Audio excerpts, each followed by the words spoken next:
They smile in your face, but something in your spirit still tightens. The words sound supportive, yet the energy lands sharp, delayed, or strangely heavy. That is not you imagining things. Hidden envy rarely announces itself as hate. It hides inside friendship language. By the end of this message, you will know how to spot that signal early and use the mirror method to let fake friends expose themselves. You usually do not spot fake friendship the first time through. That is what makes it so unsettling. If someone openly dislikes you, at least the energy is clear. You know what you are dealing with. You know where to place your boundaries. You know not to confuse closeness with safety. But fake friendship does not arrive in clear language. It comes dressed as support. It borrows the tone of care. It uses the vocabulary of loyalty, and because of that, it can take longer to recognize. Still, your spirit often notices before your mind is ready to admit it. You share good news, and something feels off. You speak about a new opportunity, and the room changes. You mention a breakthrough, a healing season, a new discipline, a new level of peace, and the response sounds almost right, but not fully clean. That matters, because one of the earliest signs of hidden envy is not open criticism. It is the backhanded compliment. And backhanded compliments are so dangerous because they let a person wound you while still pretending to honor you. They say they are proud of you, but their tone carries irritation. They say you look great, but they attach it to who you used to be in a diminishing way. They say you are doing well, but they quickly point out what might go wrong. They congratulate you, but the congratulations arrive with a warning, a joke, a subtle comparison, or a small undercut designed to reduce the shine of what you just shared. That kind of language confuses people for years, because outwardly the person can always hide behind innocence. If you react, you risk looking overly sensitive. If you say something, they can call it a misunderstanding. If you pull back, they can act surprised. That is why backhanded energy survives so long. It feeds on deniability, but the body still feels it. That tiny drop in your stomach, that pause after they speak, that strange need to defend your joy, that subtle sense that you are being sized up, not celebrated. You are not imagining that. A clean-hearted friend can celebrate your light without secretly trying to dim it. A fake friend often cannot. So instead of just honoring your growth, they qualify it, they reduce it, they joke around it. They place a question mark where affirmation should have been. They make sure your moment is never allowed to land in full peace. Maybe you tell them something wonderful finally happened, and instead of simply rejoicing, they say, "Well, let's see how long that lasts." Or, "Must be nice." Or, "I mean, you got lucky." Or, "Don't change on us now." Or, "I guess you think you're too good for this place now." Or they smile and say something flattering, but there is tension in the eyes, a delay in the tone, a pressure in the room that says the words and the spirit do not match. That mismatch is where discernment begins. Because some people do not oppose your progress with direct attack. They oppose it with contaminated affirmation. They want to stay close enough to study you, but not humble enough to bless what is unfolding for you. So the compliment becomes their compromise. They do not fully praise. They do not fully condemn. They hover in the middle, where they can keep access to you while still leaking their resentment in small doses. And those small doses matter more than most people realize. They train you to downplay yourself. They train you to explain your wins. They train you to cushion your growth so other people do not get uncomfortable. They train you to announce blessing with apology. They train you to speak carefully about what is going right. Because every good thing seems to come back with a sting attached. After enough of that, you stop enjoying your own progress in certain company. You become selective, but not in a healthy, empowered way, in a protective, anxious way. You start editing your joy before it leaves your mouth. You start shrinking good news into smaller sentences. You start hiding what God is building in your life because sharing it has become emotionally expensive. That is one of the hidden costs of fake friendship. It teaches you to silence yourself around people who should have been safe enough to hear you fully. And this is where many sensitive people get trapped. They keep giving the benefit of the doubt because no single comment seems severe enough on its own. But fake friendship often survives through patterns, not explosions. It is not always what one sentence did. It is what 20 small sentences have been doing over time. One jab disguised as humor. One minimization disguised as realism. One strange look after your breakthrough. One delayed reply to your good news. One subtle shift whenever attention moves toward your growth. One compliment that somehow leaves you feeling smaller instead of seen. Patterns preach louder than explanations. That is why wisdom has to listen beyond the surface, not to become paranoid, not to turn every awkward social moment into betrayal, but to recognize when someone repeatedly struggles to hold your joy with clean hands. That is a real signal, because healthy friendship does not need to compete with your light. Healthy friendship is not internally destabilized every time your life moves forward. Healthy friendship may challenge you, correct you, even tell you the truth when needed, but it does not quietly punish you for rising. Fake friendship does. And the punishment is often subtle at first. Maybe they become less responsive when things are going well for you. Maybe they get sarcastic when others praise you. Maybe they suddenly bring up your past right when you are stepping into a new season. Maybe they redirect the conversation back to themselves every time your moment arrives. Maybe they act supportive in public, but oddly cold in private. Maybe they offer help, but the help carries control. Maybe they compliment one thing while quietly attacking the deeper thing underneath it. And none of this is random. It usually comes from a place most people do not want to admit exists inside friendship. Grief. That is the second layer, because your growth does not just inspire everyone. Sometimes it confronts people. Sometimes it exposes what they have delayed, denied, or abandoned in themselves. Sometimes your discipline irritates someone who has been making excuses. Sometimes your healing unsettles someone who has grown comfortable in dysfunction. Sometimes your peace becomes a mirror for a person whose identity depends on chaos. Sometimes your obedience to what God is calling you into becomes painful for someone who keeps resisting their own next step. So when they look at you, they are not only seeing your progress, they are also seeing their own postponement. And that can create grief. Not always conscious grief. Not always admitted grief. But grief all the same. The grief of wasted time.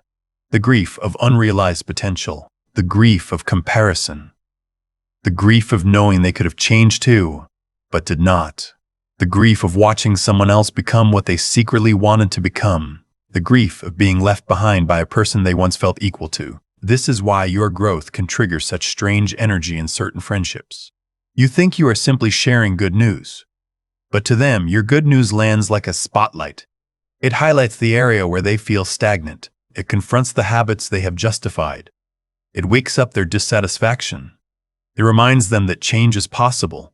And that reminder is not always comforting. For some people, your progress sounds like accusation even when you have accused them of nothing. That is why fake friends can seem almost moody around your wins. They are not only reacting to what happened for you, they are reacting to what your growth awakens in them. This is important because once you see that, a lot of behavior starts making more sense.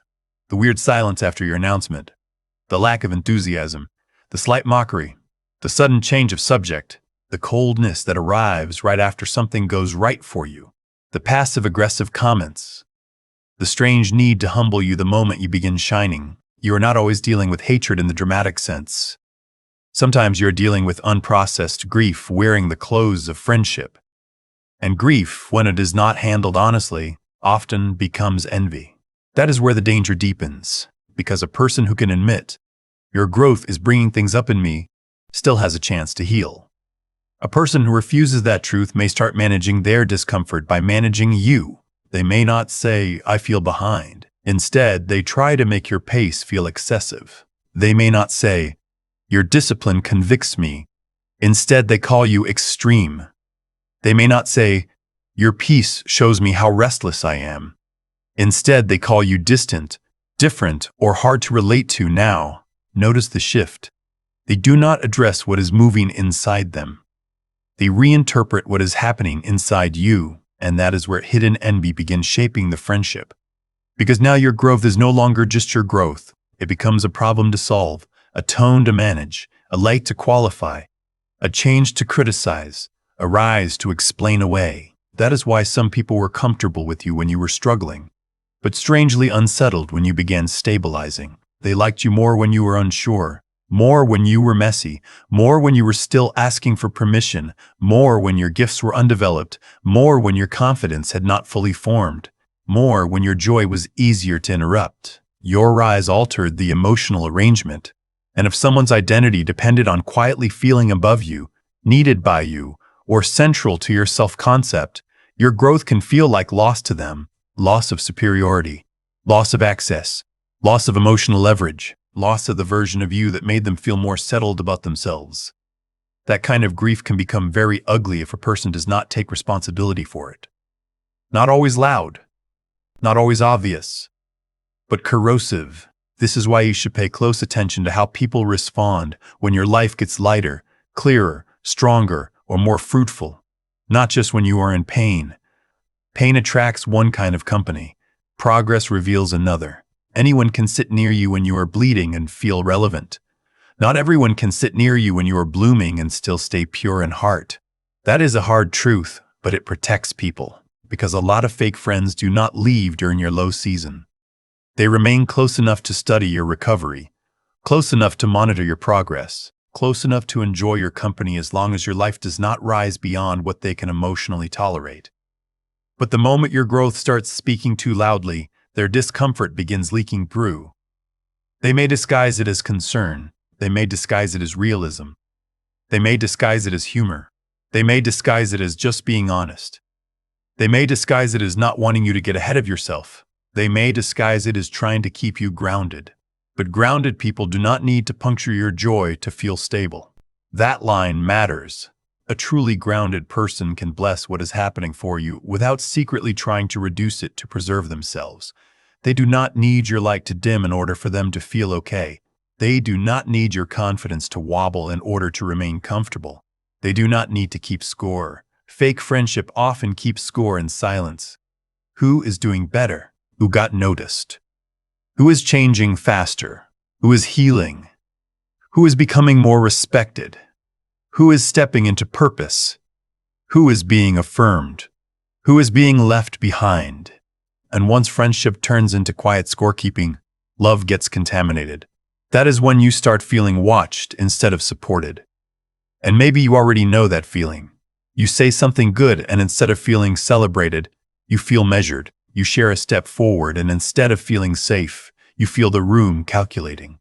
You mention an answered prayer, and instead of peace, you feel a strange need to lower your tone. That is not what healthy friendship sounds like, so do not ignore it. You do not have to accuse immediately. You do not have to confront every odd sentence. You do not have to become suspicious of everybody who is imperfect in communication, but you do have to honor repeated disturbance.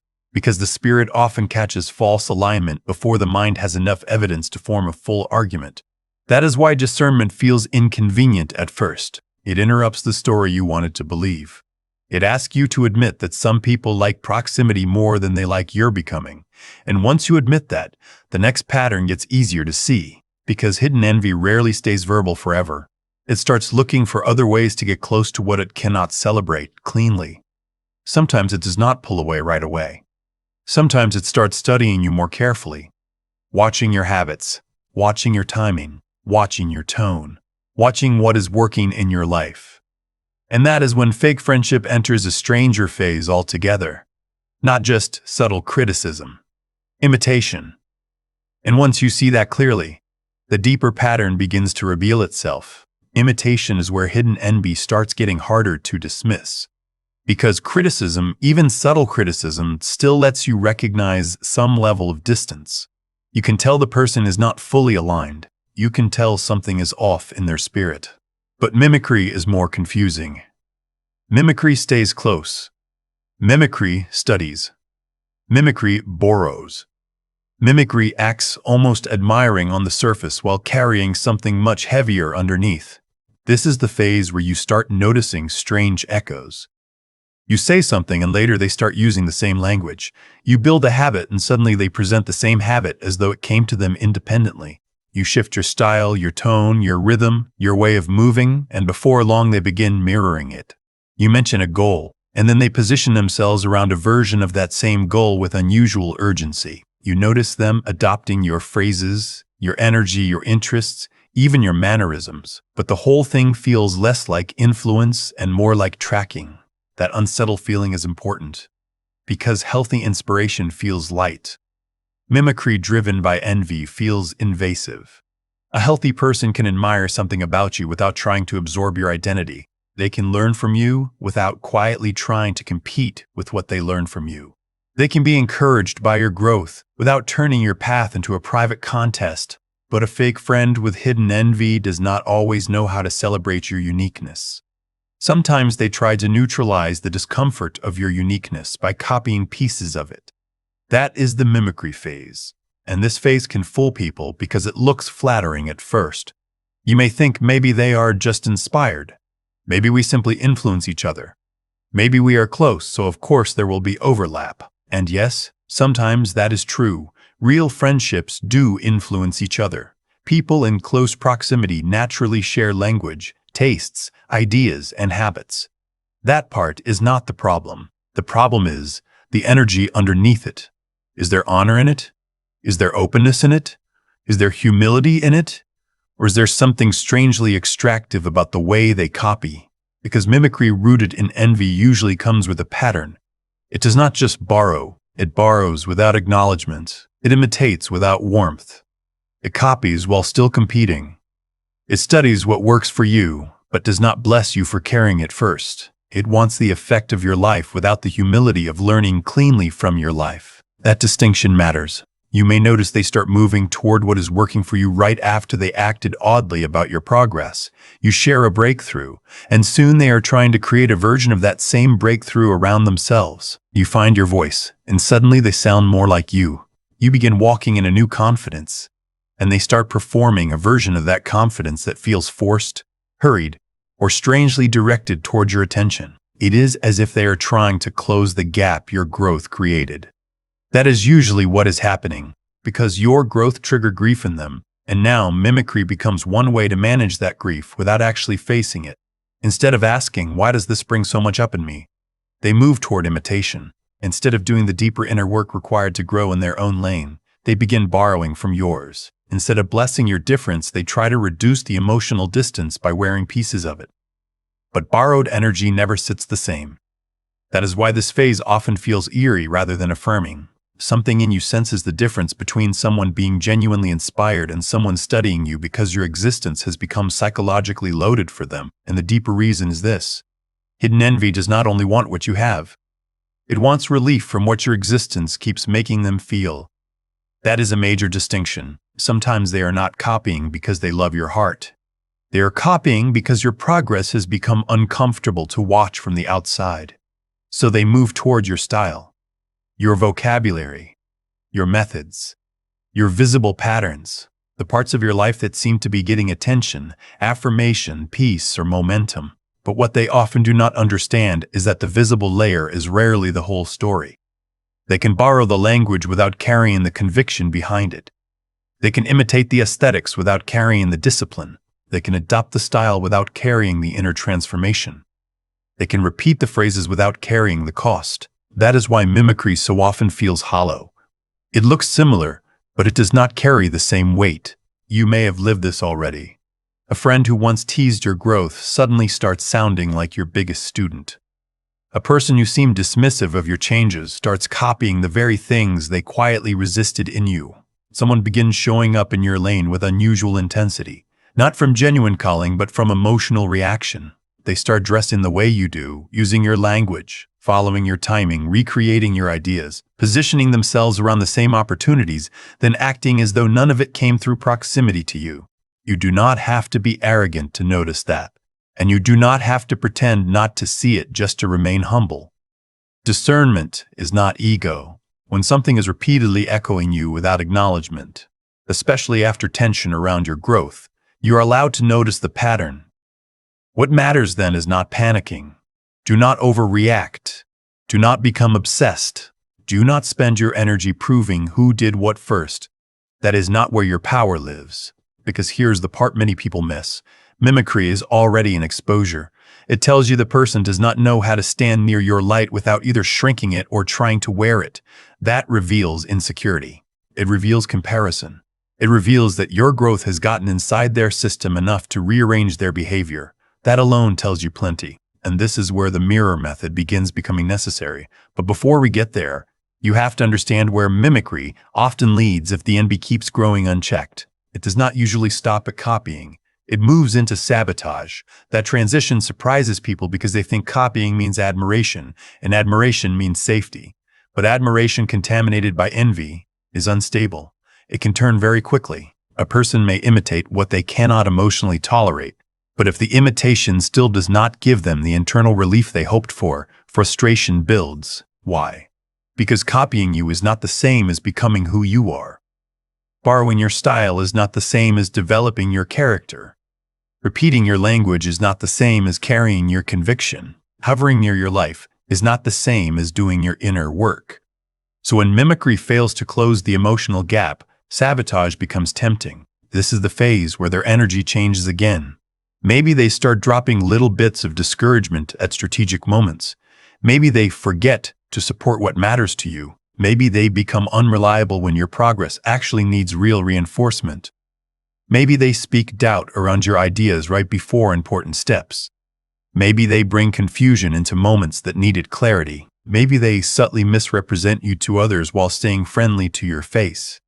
Maybe they become oddly passive when something good is about to happen, or strangely active when something could go wrong. This is the sabotage phase. And sabotage does not always look dramatic. That is important to understand. Many people miss sabotage because they are expecting obvious betrayal. They are expecting a major attack, a public exposure, a loud act of disloyalty. But fake friendship usually works more quietly than that. It delays, it withholds, it drains momentum, it inserts doubt. It clouds clean moments. It slightly distorts what should have been simple. It shifts atmosphere. One discouraging comment right before your launch. One concern that lands like a seed of anxiety. One failure to pass along helpful information. One strange retelling of your words. One omission that leaves you unsupported. One subtle introduction of tension into a situation that was going well. Individually, each act can look small. Together, they form a pattern, and the reason this phase hurts so much is because it rarely comes from obvious enemies. It comes from people who still want closeness to you while quietly resenting what your life awakens in them. So they remain near, they smile, they stay informed, they keep watching, and from that proximity, they interfere. Sometimes the interference is emotional. You are excited about something and suddenly after speaking with them you feel heavy, you had clarity, and after the conversation you feel confused. You are moving with peace and after their input you feel second-guessing rushing in. You were confident, and now you feel strangely small. Pay attention to that. Not every shift in mood is sabotage, but repeated contamination after certain interactions is not something to dismiss. Some people know how to drip insecurity into your spirit while still sounding helpful. They know how to lace caution with discouragement. They know how to ask questions that do not deepen your wisdom, but weaken your momentum. They know how to present doubt as realism and envy as discernment. That is why spiritual sensitivity matters here, because sabotage often arrives disguised as wisdom. A fake friend may not say, "I want you to fail." They may say, "I just don't want you to get hurt." They may say, "I'm only being realistic." They may say, "I'm just trying to protect you." They may say, "I know you, and I'm not sure this is really you." They may say, "I just think you should be careful." Now, sometimes caution is genuine. Sometimes a real friend does help you slow down, think clearly, or avoid a bad decision. So the issue is not whether caution ever appears. The issue is the pattern and the spirit. Does their input leave you wiser or diminished? Does it sharpen your discernment or drain your confidence? Does it come with sincerity or with a strange undertone of relief at the thought of your momentum slowing down? That is what you have to learn to hear, because hidden envy speaks in frequencies before it speaks in confessions. And this is where the twist changes everything. They are not always trying to destroy you. They secretly want to be you. That does not mean literally become your identical life. It means they are reacting to what your life represents. Your confidence, your clarity, your discipline, your peace, your courage, your voice, your spiritual steadiness, your ability to move forward when they are still circling the same internal walls. What they are struggling with is not only your success, it is what your success says is possible. That is why their behavior can look so mixed. They admire and resent. They study and undercut. They stay close and compete. They copy and criticize. They support in words and sabotage in energy. It looks contradictory because envy is contradictory. Part of them is drawn toward what you carry. Another part of them aches because they have not become it within themselves. And if they lack humility, that ache turns sideways. Instead of becoming students of their own growth, they become managers of your visibility. Instead of facing their grief, they start interfering with your momentum. Instead of honoring what they secretly admire, they try to reduce the emotional pain of comparison by weakening your shine. That is why it is so important not to take every strange act personally in the shallow sense. Some of what you are seeing is not a direct statement about your worth. It is a revelation of their inner fracture. Their sabotage is often less about hatred than about unresolved identity pain, and that should change how you move. Not by making you naive, not by making you excuse bad behavior, but by helping you stop internalizing everything as though you somehow caused it. You did not create their comparison. You did not force them into secret competition. You did not make them grieve their own delay. Your growth simply revealed what was already unstable. That does not mean you ignore the sabotage. It means you see it clearly, because once you see it clearly, you stop oversharing with the wrong people. You stop mistaking closeness for safety. You stop feeding every relationship the same level of access. You stop explaining your next moves to people who have already shown signs of scorekeeping. You stop needing everybody near you to be fully pure before you can continue rising. That is strength, and it prepares you for the next step. Because once you identify the envy pattern, the question becomes practical. How do you handle it without becoming reactive? How do you protect your peace without turning paranoid? How do you respond in a way that reveals fake friendship without dragging you into messy confrontation? That is where the jealousy deflection workflow comes in. And once you understand it, you stop doing half the exposing for them. You stop doing half the exposing for them when you stop rushing to confront every strange energy and start moving with a system. That system is the jealousy deflection workflow, and at the center of it is something simple but powerful, the mirror method. Not a manipulative trick, not a game, not a way to bait people into drama.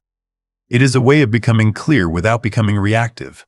It is how you let people reveal the quality of their heart without you constantly over-explaining, oversharing, or over-performing closeness that no longer feels safe, because once you sense envy in a friendship, the wrong move is usually one of two extremes. Either you ignore everything and keep giving full access, hoping your discernment is wrong, or you explode too early, trying to force clarity from someone who is never going to confess cleanly in the first place. Both of those paths cost you. The first path keeps you exposed. The second path pulls you into unnecessary mess. The jealousy deflection workflow gives you a third way, a cleaner way, a steadier way. A way that protects your peace while letting patterns speak for themselves. The first part is this. Stop feeding the scorekeeper. Once you realize someone may be quietly keeping score with your life, stop handing them unnecessary data. This does not mean you become fake. It means you become discerning. You stop giving detailed previews of what is growing. You stop announcing every move to people who have repeatedly shown they do not hold your joy cleanly. You stop confusing openness with obligation. This matters because envy feeds on access. Access to your plans. Access to your emotional temperature. Access to your progress in real time. Access to the details that let another person compare, imitate, qualify, or quietly position themselves around what God is doing in your life. Not everybody needs that level of access. Some people can celebrate the fruit once it is visible, but they have not earned the right to stand near the roots while it is still growing. That is wisdom. You do not keep telling someone your next step when they have already shown signs of strange energy around your last one. You do not keep exposing your process to people who only seem warm when you are stagnant. You do not keep handing intimate updates to people who respond to your progress with jokes, cautions, silence, or subtle emotional weather shift. That is not punishment. That is stewardship. And once you stop feeding the scorekeeper, something important happens.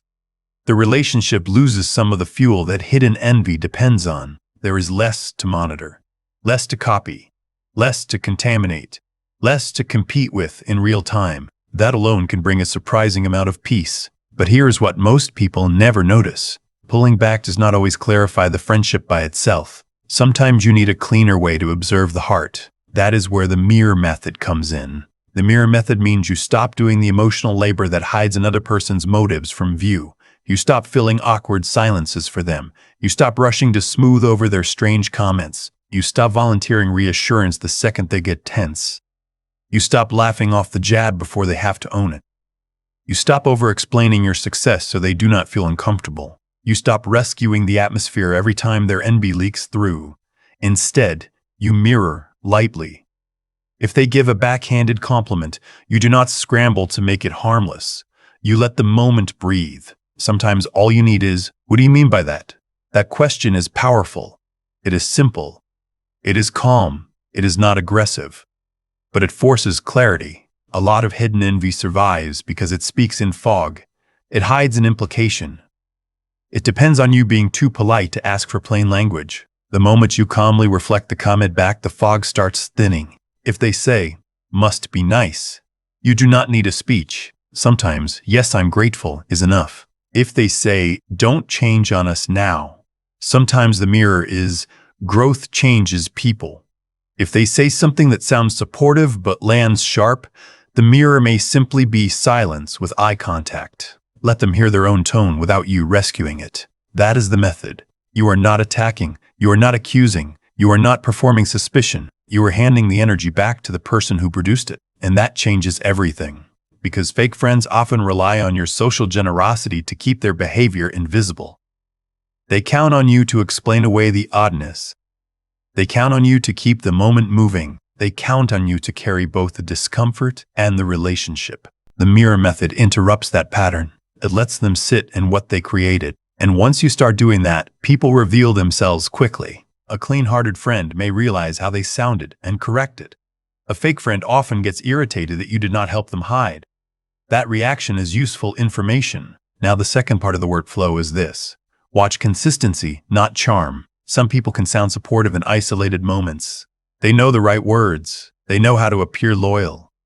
They know how to perform excitement when others are watching. But what matters is not how they sound once. What matters is the pattern their spirit keeps producing over time. How do they respond when the spotlight is not on them? How do they behave when your life moves forward in a way that does not involve them? How do they treat your name when you are not in the room? How do they respond when they cannot compete, imitate, or insert themselves? Charm can hide a lot for a while. Consistency reveals the deeper thing. So stop evaluating the friendship based only on emotional moments. Watch the pattern. Do they repeatedly go cold after your wins? Do they only seem energized when your life is difficult? Do they minimize what matters to you? Do they suddenly lose reliability when your progress needs support? Do they get strange when others affirm you? Do they bring oddly timed negativity into moments that should have been simple? Do they mirror you without honor? Do they support the idea of your growth, but not the reality of it? Patterns answer questions that single moments cannot. That is why the jealousy deflection workflow is so calming. It moves you out of confusion and into observation. You stop living off vibes alone, but you also stop betraying your discernment just because nobody has confessed anything out loud. You let time speak. That is a mature kind of protection. Then comes the third part, reduce access before you make announcements. This is one of the cleanest ways to handle fake friendship. You do not always need a dramatic confrontation. Many relationships reveal their true shape once access changes. Pull back from the level of intimacy, information, and immediacy they once enjoyed. Not from bitterness, from wisdom. Reply slower, share less, protect what is still becoming. Do not process every breakthrough in front of people who have shown mixed energy. Do not give front-row access to individuals who have not proven they can honor your rise. And pay attention to what that reduction exposes. Healthy people can survive reduced access without punishment. Fake friends often cannot. They start reaching harder. They become more curious than before. They ask oddly specific questions. They seem restless when they cannot read you clearly. They try to regain nearness through humor, guilt, nostalgia, or sudden concern. That is not always because they miss you in a clean way. Sometimes they miss the information stream. And once you see that, you stop feeling guilty for becoming quieter. You understand that silence is not always distance. Sometimes silence is how you find out who actually knew how to love you without constant access. This is why the workflow matters so much. It is not forcing exposure. It is simply removing the cushions that once protected false friendship from being seen clearly. Then comes the fourth part. Do not compete with the person competing with you. This one will save a lot of people. When you realize someone close to you is moving strangely, there can be a temptation to prove yourself harder, to shine louder, to post more, to explain more, to subtly show them that you really are growing, really are favored, really are moving, really are unbothered. Do not do that. Competition keeps you spiritually entangled. The moment you start performing for the person who envies you, they have already pulled you into their frame. Now your piece is responding to their tension. Now your movement is being shaped by their gaze. Now part of your focus belongs to someone who should no longer have that much influence over your emotional field. Step out of that. Your life does not need to become a message aimed at hidden opposition. Your growth does not need to become a counter-argument. Your peace does not need an audience to be real. Let them watch from whatever distance their own choices create. But do not start living in reaction to their watching. That is freedom. And this is where the workflow turns into something even more powerful. It becomes less about fake friends and more about your own alignment. Because when you stop feeding envy, stop rescuing strange energy, stop oversharing, and stop competing, you begin recovering a lot of power that used to leak out through unnecessary emotional involvement. Now you can hear yourself again.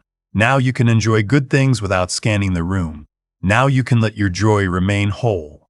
Now you can move with less explanation and more peace. If this message is putting language to something you have felt for a long time, you can let that be known. Because once the deflection is in place, the next chapter of your life becomes very clear. You elevate beyond their reach, and that does not mean becoming arrogant. It does not mean looking down on people. It does not mean turning every imperfect friend into a secret enemy. It means something much calmer. You stop living at a level of access where hidden envy can keep touching your spirit so easily. You stop bringing sacred things into crowded rooms. You stop needing everybody to understand what season you are in. You stop making your growth available for constant evaluation. You stop shrinking your joy so insecure people can stay comfortable around you. You stop sharing prematurely with people who have a history of scorekeeping. You stop confusing familiarity with alignment. That is elevation. Elevation is not louder. Often it is quieter. It is the decision to let your life speak later instead of narrating everything now. It is the decision to preserve your peace instead of proving your purity. It is the decision to let distance do what explanation could not. It is the decision to honor what is holy in your life by becoming more careful about who gets proximity to it. And yes, some people will feel that shift. The fake friend will often call it distance. They may call it secrecy. They may call it pride. They may act as though you are no longer the same person. In some ways they are right. You are no longer the same person. You are no longer as available for strange energy. No longer as eager to explain every blessing. No longer as open to hidden competition disguised as closeness. No longer as willing to keep calling something friendship when your spirit keeps leaving the interaction with heaviness attached. That is growth. And the more anchored you become, the more obvious something else becomes too. Not everyone is meant to keep walking beside every version of you. That truth can hurt, especially if you are loyal by nature. Loyal people often stay too long because they remember the history, the old closeness, the earlier seasons, the parts that once felt real. And some of that was real. Not every friendship starts fake. Some become strained because one person grows and another person refuses to face what that growth awakens in them. That is sad. But sadness does not change what needs to be seen. You cannot drag someone into clean-hearted friendship if they are committed to silent comparison. You cannot force celebration out of a heart that is secretly grieving your rise. You cannot explain your way into safety with a person who only feels settled when you are smaller. You cannot heal a friendship by continuing to offer access where envy has already begun contaminating the ground. At some point, elevation becomes mercy. Mercy for yourself. Mercy for your peace.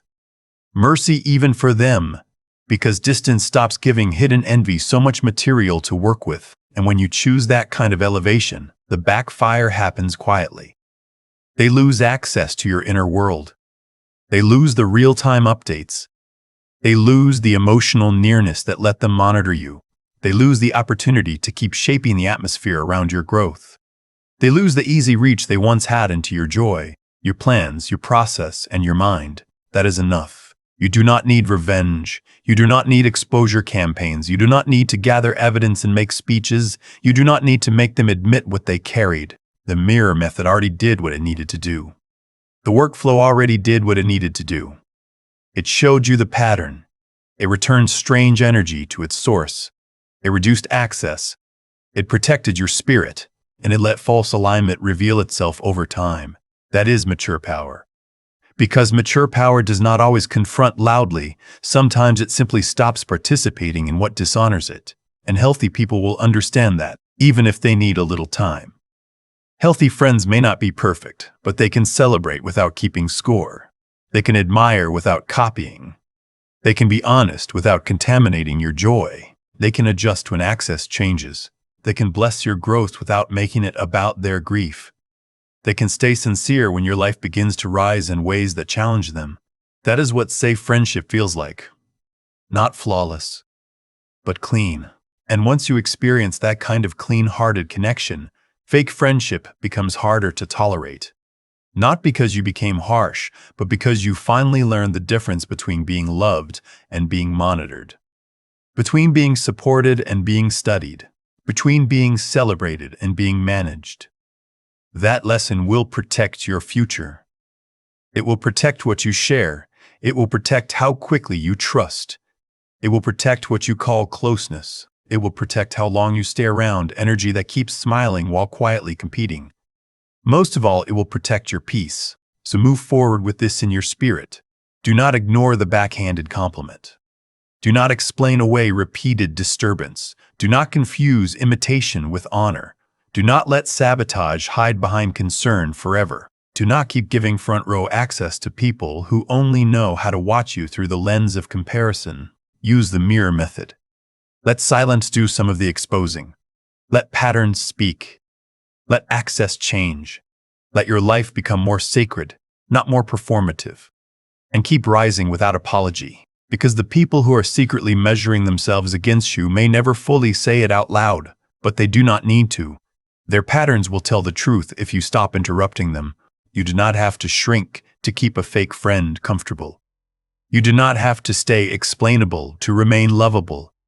You do not have to dim your progress so someone else can avoid facing their own grief. You do not have to keep handing your light to people who only know how to study it, copy it, or resent it. Some relationships fade because they were never built for your full becoming. Let them fade if they must. What is for you will not need your dimness to survive. If this spoke to your spirit, leave your testimony in the comments and pass this message to someone who needs clearer eyes around friendship.